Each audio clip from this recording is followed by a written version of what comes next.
paglalaki.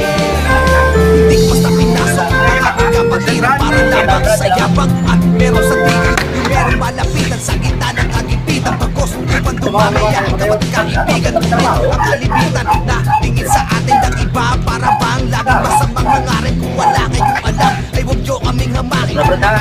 Ang pwede na palawakan. Malaman na tayo man magkaiba. Sa akin yan ay iisa, hindi naman mahalaga.